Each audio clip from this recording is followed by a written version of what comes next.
नमस्कार। राजपथ पे आप देख रहे हैं, अचानक मुझे आना पड़ा। गोला उपचुनाव आज संपन्न हुआ और गोला उपचुनाव में भारतीय जनता पार्टी ने जीत हासिल की। लगभग 35,000 वोट से भारतीय जनता पार्टी ये चुनाव जीती है और चुनाव जीतने के फौरन बाद भारतीय जनता पार्टी की जीत और समाजवादी पार्टी की हार के बाद सपा प्रवक्ता अमीर जामई का एक वीडियो आ गया। सपा प्रवक्ता अमीर जामई ने समाजवादी पार्टी की हार स्वीकार न करते हुए इसे बहुजन समाज पार्टी की जीत बता दिया। अमीर जामई का कहना है कि 27,000 वोट गोला विधानसभा के जो चुनाव हुए थे, आम चुनाव, उसमें बसपा को मिले थे, वो 27,000 वोट कहाँ चले गए। बहुत अजीब बात है कि जब बहुजन समाज पार्टी इलेक्शन लड़ती है रामपुर के आजमगढ़ में, समाजवादी पार्टी कहती है कि बसपा ने भाजपा को जिता दिया। रामपुर में बहुजन समाज पार्टी नहीं लड़ती है, समाजवादी पार्टी हार जाती है। लोकसभा का चुनाव आजम खां के इस्तीफे से हुई एक सीट। तब समाजवादी पार्टी कहती है कि बहुजन समाज पार्टी ने अपना वोट भारतीय जनता पार्टी को भेज दिया। गोला उपचुनाव हुआ, बहुजन समाज पार्टी चुनाव नहीं लड़ी, समाजवादी पार्टी का प्रत्याशी चुनाव हार गया। तब अमीर जामई ने बयान दे दिया। गोला का चुनाव भारतीय जनता पार्टी तो 2022 में ही हार गई थी, लेकिन बहन मायावती जी के समर्थन से, बीएसपी के समर्थन से 2022 में भारतीय जनता पार्टी को जीत मिली थी। हम पूछना चाहते हैं बहन मायावती जी से कि 2019 में जिस तरह से आपकी सीटें निकालने में, इस सामाजिक एकता को बनाने में माननीय अखिलेश यादव जी ने काम किया, आप बताइए कि जो गोला में आपकी पार्टी का वोट है उसको आपने कहां निर्देशित कराया? वो 27,000 वोट कहां गया जिसकी वजह से आज दोबारा भारतीय जनता पार्टी की जीत सुनिश्चित हुई है? कि बहुजन समाज पार्टी का वोट भारतीय जनता पार्टी को चला गया और ये जीत जो है भारतीय जनता पार्टी की नहीं है, बहुजन समाज पार्टी ने भारतीय जनता पार्टी को जिता दिया। आखिर अखिलेश यादव की पार्टी, लोकसभा चुनाव हुए, आजमगढ़ हुआ, रामपुर हुआ।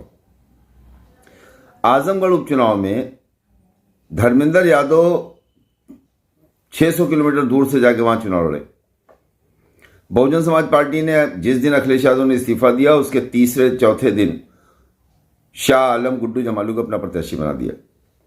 समाजवादी पार्टी न लड़ती, वो सीट छोड़ देती और रामपुर समाजवादी पार्टी लड़ लेती, बसपा न लड़ती। जैसे आपको याद होगा 2014 के तुरंत बाद गोरखपुर, उसके बाद फूलपुर, उसके बाद कैराना, ये उपचुनाव हुए और बहुजन समाज पार्टी ने बाकायदा कह दिया कि हम उम्मीदवार नहीं लड़ाएंगे और समाजवादी पार्टी को वोट दें।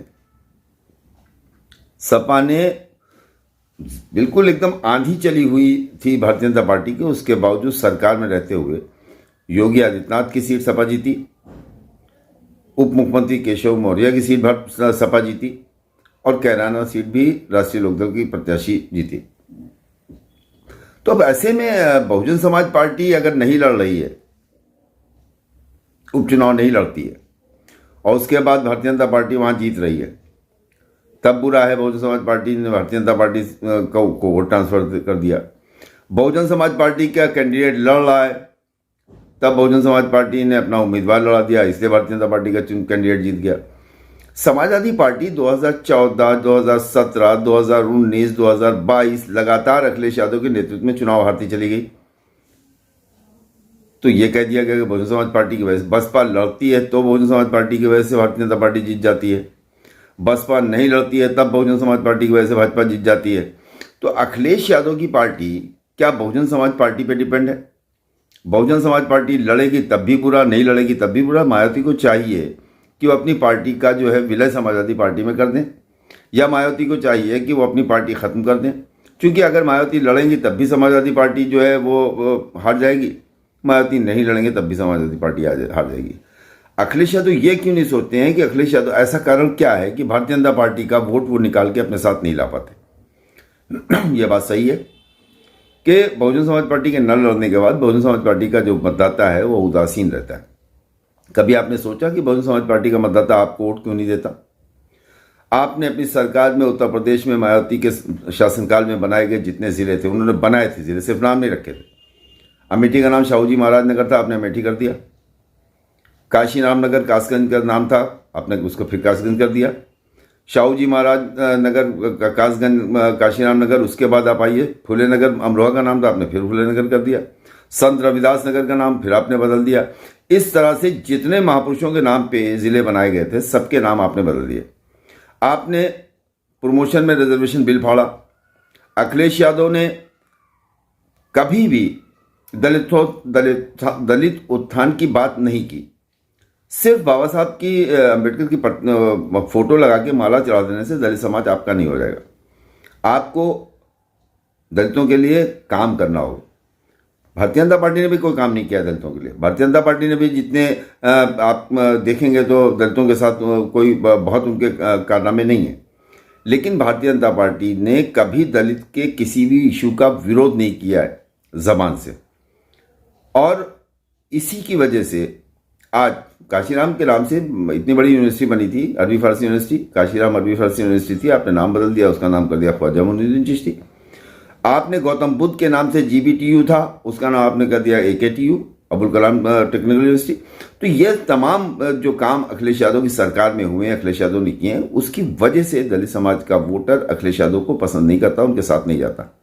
अपने अंदर परिवर्तन लाने की जगह पे उनके समाजवादी के प्रवक्ता सबसे पहले आके अपनी हार का ठेकड़ा बहुजन समाज पार्टी में फोड़ देते हैं। और दिलचस्प ये है कि जब जीत बसपा लड़ती है तब भी बसपा की वजह से हारते हैं, बसपा नहीं लड़ती है तब भी बसपा की वजह से हारते हैं। तो या तो अब उत्तर प्रदेश की राजनीति से, देश की राजनीति से मायावती जो है अपनी पार्टी को ख़त्म कर दें, या अखिलेश यादव जब उनको बहुजन समाज पार्टी की वजह से हार नहीं है, अखिलेश यादव अपनी पार्टी को ख़त्म कर दें, तभी यह संभव हो सकता है। उत्तर प्रदेश के राजनीति में एक बात साफ हो चुकी है कि बहुजन समाज पार्टी एक ताकत है, बसपा लड़ेगी। और ये चीज़ ये सब तब है जब बहुजन समाज पार्टी की कोई अपील नहीं होती, उनके कार्यकर्ता कुछ कहते नहीं। जिस दिन बहुजन समाज पार्टी का कार्यकर्ता या बहुजन समाज पार्टी का मतदाता सीधे भारतीय जनता पार्टी को ऐलान करके वोट देने लगेगा, तो आज भारतीय जनता पार्टी से मुकाबला करने में जो सारी पार्टियों के पसीने छूट रहे हैं, बड़ी जिम्मेदारी से ये बात कह रहा हूँ, भविष्य में कभी भी कोई पार्टी कहीं से चुनाव नहीं जीत पाएगी, क्योंकि भारतीय जनता पार्टी बसपा जो है वो सिर्फ उत्तर प्रदेश में नहीं, बसपा का मध्य प्रदेश में भी वोट है, राजस्थान में भी वोट है, हिमाचल में भी वोट है, हरियाणा में भी वोट है, पंजाब में भी वोट है, कर्नाटक में भी वोट है, तेलंगाना में भी वोट है, आंध्रा में भी वोट है, बिहार में भी वोट है। सारे देश में बहुजन समाज पार्टी के पास जम्मू एंड कश्मीर में वोट है 2%, 3%, उत्तराखंड में वोट है 2, 3, 4, 5, 7, 9, 11, 13% तक बसपा का वोट राज्यों में है। ऐसे में बहुजन समाज पार्टी पे आरोप कर लगाने की जगह पे अखिलेश और उनके समर्थकों, उनके प्रवक्ताओं को अपने गिरेबान में देख के झांकना चाहिए, हार पे मंथन करना चाहिए और कारण तलाश करना चाहिए कि क्यों हम भारतीय जनता पार्टी का मुकाबला नहीं कर पा रहे हैं। अपना वोट बढ़ा के आप भारतीय जनता पार्टी को नहीं हरा सकते हैं। भारतीय जनता पार्टी को हराने के लिए भारतीय जनता पार्टी का वोट आपको छीनना होगा और उसके लिए आपको अपने अंदर परिवर्तन लाना होगा। आप मुस्लिम वोट चाहते हैं, मुसलमानों के लिए कुछ करना नहीं चाहते हैं। पिछड़ा वोट चाहते हैं, पिछड़ों के लिए कुछ करना नहीं चाहते हैं। आप दलित वोट चाहते हैं, दलितों के लिए कुछ करना नहीं चाहते हैं। ऐसे आप भारतीय जनता पार्टी का मुकाबला नहीं कर सकते। इसलिए मैं अमीर जामई का वो वीडियो पोस्ट कर रहा हूँ, उस वीडियो को ज़रूर देखेगा पहले वो वीडियो, उसके बाद आपको मेरी बात सुनिए, उसके बाद कमेंट कीजिए, लाइक कीजिए, सब्सक्राइब कीजिए और राजपथ को आगे बढ़ाइए, क्योंकि इस तरह की तत्काल खबरें आप तक पहुंचाने के लिए राजपथ में मैं हमेशा उपलब्ध हूं, हमेशा मौजूद रहूंगा। बात कड़वी है लेकिन फिर सुन लीजिए, मैनपुरी का उपचुनाव होगा और रामपुर का उपचुनाव होगा विधानसभा का। अब अगर रामपुर में बहुजन समाज पार्टी लड़ाती है तो कहेंगे बसपा की वजह से हार गई, मैनपुरी में नहीं लड़ाती है तो कहेंगे मैनपुरी में बसपा की वजह से हार गई। तो ये टीकरा फोड़ने की जगह पे मंथन करे अखिलेश यादव और ऐसा करे कि जिससे भारतीय जनता पार्टी को हराने के लिए कोई एक ऐसी स्कीम बन सके कि भारतीय जनता पार्टी की सरकार सबके लिए नुकसानदेह, विशेषकर पिछड़े दलितों के लिए तो बहुत ज़्यादा, चूंकि उनकी नौकरियां नहीं मिल रही, उनको रिजर्वेशन नहीं मिल रहा है, प्राइवेटाइजेशन हो रहा है, प्राइवेटाइजेशन की वजह से नौकरियां खत्म हो रही हैं और तमाम जगहों पे अगर आप देखेंगे तो पीएमओ में ओबीसी और एससी के अधिकारी नहीं है। तमाम अभी उत्तर प्रदेश में आप देख लीजिए, सचिवालय में एससी और अधिकारी उस संख्या में नहीं मिलेंगे जैसी उनकी आबादी है। तो अखिलेश यादव मुद्दों पे आधारित बातें करेंगे तब उत्तर प्रदेश से भारतीय जनता पार्टी का सफाया कर सकते हैं। आरोप लगाने से भारतीय जनता पार्टी खत्म होने वाली नहीं है। बहुत बहुत धन्यवाद। देखते रहिए राजपथ। चैनल को लाइक कीजिए, सब्सक्राइब कीजिए, बेल आइकन जरूर दबाइएगा। बहुत बहुत शुक्रिया, धन्यवाद।